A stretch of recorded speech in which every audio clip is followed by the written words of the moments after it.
All right, we're going to cover Chapter 9 in Module 6. It covers 8 and 9. I just want to talk about a couple of issues here. On page 168, when we're talking about fractures, once the bone is broken, a hematoma develops, and that's where your fibrin network and your granulation tissue starts to grow to start to fix that bone.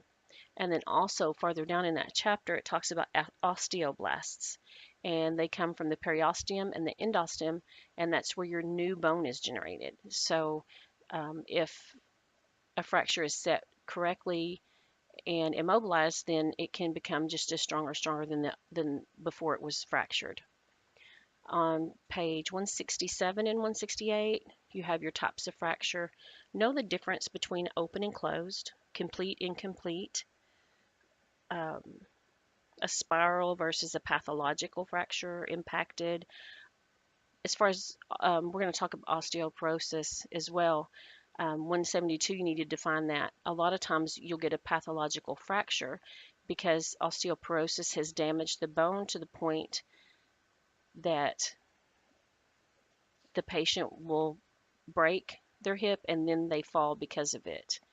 Um, I'm going to jump over to 172 for just a second. Really, what I want you to remember is that the bone reabsorption exceeds bone formation, and that's why they have thin, fragile bones that are subject to this type of fracture. Um, Fat emboli, back on 169.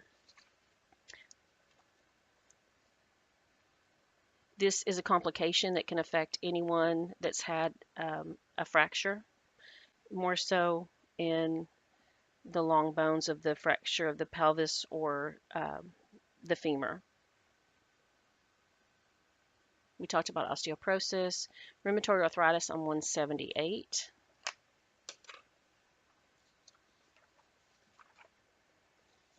It's an autoimmune disease, and there's chronic systemic inflammation.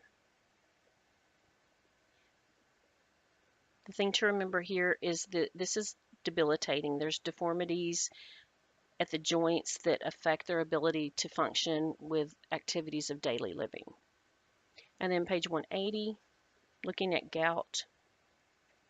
The reason people get gout is there are deposits of uric acid and urate crystals in their joints, and that causes the acute inflammatory response.